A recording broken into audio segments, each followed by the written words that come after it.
চারটি প্রাণী ঘরে অভাব ও অসুখ নিয়ে আসে। এই চারটি প্রাণী যাদের ঘরে আছে ঘর থেকে বের করে দেওয়ার ব্যবস্থা করুন, আর না হলে এই ঘরের থেকে অভাবও যাবে না, অসুখও যাবে না।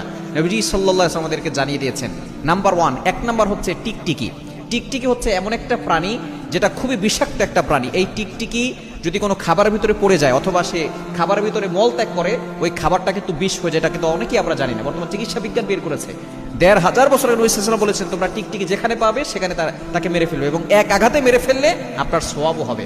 আম্মা জান আয়েশা রাদিয়াল্লাহু তাআলা থেকে বর্ণিত, সুনান ইবনে মাজার ৩২৩১ নম্বর হাদিসে রয়েছে। একজন মুক্ত দাসী ছিল যার নাম ছিল সাইবা। তিনি আম্মা জান আয়েশা রাদিয়াল্লাহু তাআলা আনহার ঘরে প্রবেশ করলেন, দেখলেন সেখানে তার ঘরে ছোট্ট বর্ষা আছে। তখন তিনি জিজ্ঞেস করলেন, হে উম্মুল মুমিনিন, আপনার ঘরের ভিতরে এই বর্ষা কেন? তখন তিনি বলেন, নাকতুলু বিহি হাযিহিল আউজাক, আমরা এটা দিয়ে টিকটিকি মারি। কেন মারা হয়? তখন তিনি বলছেন, নবী সাল্লাল্লাহু আলাইহি ওয়াসাল্লাম জানিয়ে দিয়েছেন, যখন ইব্রাহিম আলাইহিস সালামকে আগুনে নিক্ষেপ করা হয়েছিল তখন সকল প্রাণী চিন্তিত হয়ে পড়েছিল কিভাবে আগুন নিভানো যায়, কিন্তু একমাত্র টিকটিকি আগুনে ফু দিয়েছিল যাতে করে আগুন আরো প্রজ্বলিত হয় এবং ইব্রাহিম আলাইহিস সালাম পুড়ে যাক। এই জন্য নবী সাল্লাল্লাহু আলাইহি ওয়াসাল্লাম বলেছেন যে এই টিকটিকি হচ্ছে বিষাক্ত একটা প্রাণী, এবং ইব্রাহিম আলাইহিস সালামকে যাতে করে পুড়ে যায় এই জন্য তিনি আগুনে ফু দিয়েছিল এই টিকটিকি। এই জন্য টিকটিকি মারা হচ্ছে সওয়াবের কাজ, এবং টিকটিকি একটা বিষাক্ত প্রাণী। যেই ঘরে টিকটিকি থাকে ওই ঘরে কোনো বরকত থাকে না। দ্বিতীয় নাম্বার হচ্ছে কুকুর।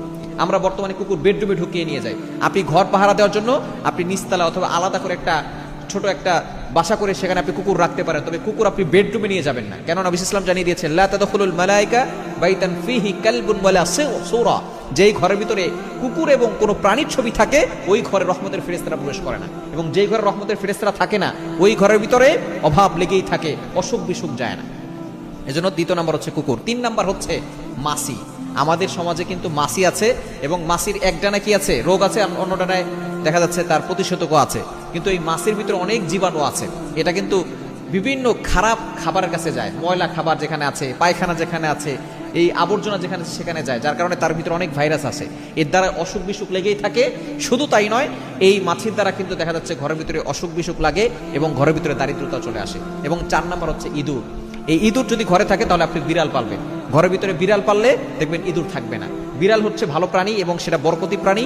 ঘরের ভিতরে বিড়াল পাললে ঘরের ভিতরে বরকতও আসে। কিন্তু এই ইঁদুর যেটা মানুষের সম্পদ নষ্ট করে, ফসল নষ্ট করে দেয়। সুতরাং ইঁদুর যদি কোনো ঘরে থাকে ইঁদুর বের করার ব্যবস্থা করবেন। এই 4টি প্রাণী যেই ঘরে থাকবে ওই ঘরে অভাব লেগেই থাকে, অসুখ বিসুখ লেগেই থাকে, দারিদ্রতা চলে আসে। এজন্য এই 4টি প্রাণী বের করার ব্যবস্থা করবে।